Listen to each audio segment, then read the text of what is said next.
Baiklah, terima kasih kepada anda semua yang terus bersama dalam Selamat Pagi Malaysia. Sekarang kita nak bawa sedikit perbincangan kita mengenai ekonomi pelancongan. Ini sangat penting sebenarnya. Pelancongan merupakan salah satu sumber ekonomi negara kita. Itu tidak dapat dinafikan. Betul, dan berubah ke fasa endemik ini, keperluan pelancong juga banyak berubah sebenarnya dan faktor keselamatan juga menjadi sebahagian daripada senarai keperluan dan juga kehendak para pelancong ini. Jadi memang sesuai sekali pagi ini dapat kita berbicara sebentar dengan Encik Uzaidi Udanis yang merupakan Presiden untuk Persatuan Pelancongan dalam Malaysia MITA. Encik Uzaidi, kita memang menghela nafas lega lah dengan terbukanya sempadan dan industri pelancongan nampak alhamdulillah semakin baik. Ridwan pergi perhentian baru-baru ini ramai yang datang berenang kan.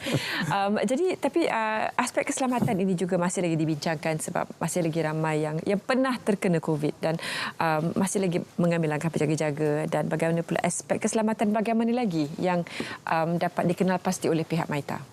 Ini soalan yang bagus tu, Liha. Sebenarnya kami di industri pelancongan, kami telah baru-baru ini telah kita meraihkan World Tourism Day ataupun Hari Pelancongan Dunia, di mana kita berkumpul dengan pengingat-pengingat industri, dan pengingat-pengingat industri amat bersyukurlah kerana kerajaan Malaysia ni sangat proaktif dalam mendengar, dalam memberi satu peluang-peluang yang besar untuk kami di pengingat industri. Jadi keselamatan tu, safety matters sebenarnya. Kita panggil safety matters.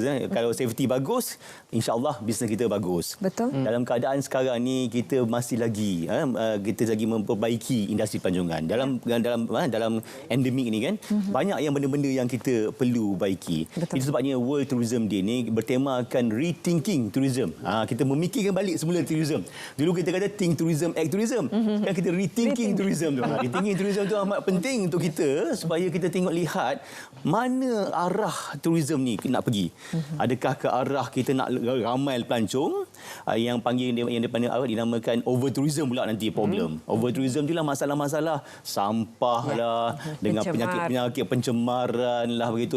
Jadi kita kena perlukan rethinking tourism ni dalam keadaan tiga benda. Satu tu kita tengok lihat bagaimana kita mengkayakan, memperbaiki perkhidmatan kita pelancongan. Yang kedua, bagaimana kita mengurangkan impak yang buruk untuk pelancongan. Jangan kita nak ramai-ramai pelancong tapi dengan sampah dengan apa. Yang ketiga, kita tengok lihat bagaimana ekonomi pelancongan ini boleh berkembang. Bukan hanya dapat manfaat kepada beberapa orang saja. Jangan hanya bermanfaat kepada hotel, travel agent dengan itu saja, tetapi dengan semua. Jadi apabila pelancong datang, jadi ekonomi setempat tu berkembang. Itu yang kita mahu. Tiga tempat. Jadi tiga benda ni kita penting untuk rethinking tourism, dan keselamatan tu amat penting yang kita harus bukannya kita bertanggungjawab, bukannya travel agent ataupun industri player saja yang bertanggungjawab, tapi saya rasa semua rakyat bertanggungjawab. Bila pelancong datang sini macam kita datang rumah kita kita tengok rumah kita ni sampah lah ada, dengan kotor lah ada, yang datang lagi. Kita nak dia orang datang lagi, kalau boleh datang setiap tahun datang ke Malaysia. Itu pentingnya. Saya suka perkataan rethinking tourism itu sendiri. Kerana apa? Apabila kita berhadapan dengan pandemik COVID-19, saya nampak ramai komuniti kita, masyarakat kita yang sudah pun memulakan sektor pelancongan berasaskan komuniti. Contohnya satu kawasan kecil di kampung itu, waktu PKP tak ada apa nak buat, mereka besarkan dan akhirnya jadi viral dan orang datang. Jadi bagaimana dalam soal untuk kita membantu pelancongan berasaskan komuniti yang begitu kecil dia punya skalanya, untuk dari segi sokongan daripada kerajaan untuk membesarkan pelancongan yang bersifat komuniti yang kecil ini? Jadi komuniti sebenarnya, Ridwan, komuniti adalah penting untuk kita. Komuniti adalah yang memberi perkhidmatan yang untuk pada pelancong-pelancong kita. Kita tak boleh ke mana-mana kan. Jadi dulu kita hanya berasaskan beberapa tempat saja. Sekarang ni kita dengan ada social media dengan ada macam-macam lagi, kita tahu tempat ni makanan bagus, tempat ni sungai bagus, tempat ni macam-macam lah dia punya tarikan. Jadi dengan adanya viral kita boleh spread ataupun kita boleh kembangkan tempat-tempat industri tu. Jadi penting komuniti ni adalah kerana apabila pelancong datang sini, kita nak tengokkan, lihatkan supaya komuniti tu mendapat manfaat. Itu yang penting. Jangan orang luar dapat manfaat. Kalau kita pergi Merapoh, orang Merapoh lah dapat manfaat. Kalau kita pergi bikin lenggung. Orang lenggung lah dapat manfaat. Itu yang penting sekali. Kita ni penggiat industri ni kita promote. Dengan adanya pelancong datang situ, ekonomi setempat tu akan berkembang. Trend macam mana yang dilihat sekarang oleh pihak Mita sendiri? Apa aspek keselamatan? Adakah mereka tanya sanitize? Apakah masih lagi berskopkan kepada COVID ataupun aspek keselamatan yang lain? Sama ada tiket mereka cancel, mereka ada insurans. Apa sebenarnya yang keselamatan bagaimana yang mereka inginkan? Dan itulah sekarang ni dunia dah lain dah, dunia baru. Dulu kita harapkan berduyun-duyung grup, pelancong macam dengan grup. Sekarang ni kan lebih kecil daripada family, individu, kawan-kawan. Jadi dah berlainan dia punya kehendak-kehendak dan keperluan pelancong. Jadi kalau kita peningkat industri ni kita lihat memang trendnya agak berbeza. Kalau dulu kita nak duduk situ, duduk pantai lepak, tapi sekarang pelancong ni nakkan pengalaman. Betul. Apa yang pengalaman tu? Kalau boleh kutip kalau kita boleh tunggu buah durian tu gugur, dia nak tunggu. Malam-malam boleh tunggu. Itu dia punya benda. Kalau kita tengok nak tengok buaya tu, kita nak tengok buaya dekat-dekat dia. Sekarang ni buaya ni memang popular di Sungai Linggi ada, di Sungai Kuantan pun ada kan. Buaya orang kata tak makan orang. Macam mana buaya tu tak makan orang? Jadi ini adalah pengalaman yang mereka nak. Mereka kalau boleh mereka nak merasai dan juga memberitahu pada semua orang. Itu sebabnya viral tu amat penting bagi kami. Bagaimana pula dengan sektor sport tourism? Saya kira contohnya kita ada penganjuran Tour di Langkawi, memang menarik pelancong luar. Kita ada kalau dekat Langkawi contohnya penganjuran Ironman dan sebagainya, ia memberi limpahan ekonomi. Tapi mungkin dari segi sport tourism itu perlu bagaimana pihak Mita? Jadi sport tourism adalah satu elemen ataupun satu komponen yang sangat penting bagi kita dinasti pelancongan. Terutama dulu kita ada Formula 1. Formula 1 sangat kita bila dengan syarikat-syarikat datang sini mengadakan mesyuarat, berjumpa dengan customer-customer, itu sangat penting. Dan juga kita haraplah lebih banyak lagi international event datang sini. Tapi kita jangan lupa, kita kena siapkan, kita kena adakan homegrown event.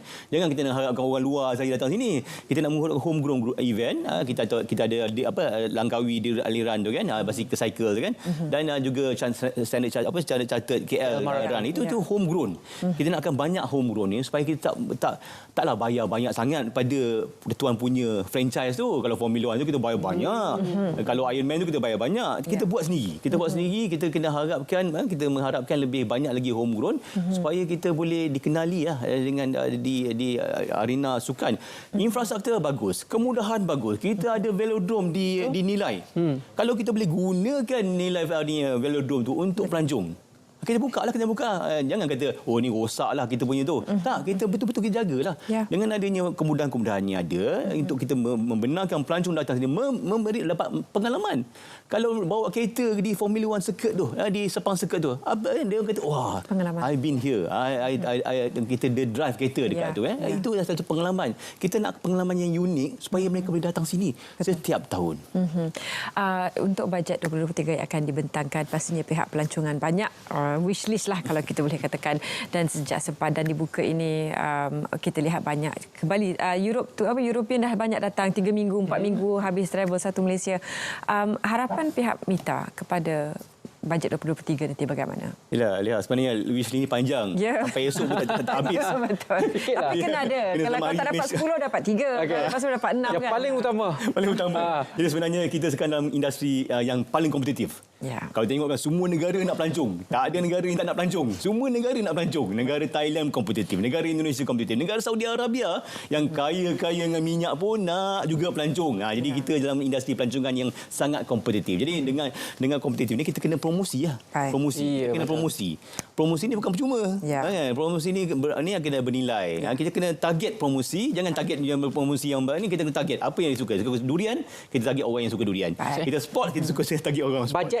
Bajet 23 harapannya bajet perlu diletakkan untuk mempromosikan pelancongan Malaysia. Terima kasih. Kau cerita pasal pelancongan ni sentiasa tak cukup masa tahu. Baik. Tapi terima kasih kerana sudah bersama kami pagi ini. Selamat pagi Malaysia melabuhkan tirai di sini untuk rakyat Malaysia melancong dalam negara dahulu sebelum travel ke overseas. Kita perkukuhkan ekonomi kita terlebih dahulu.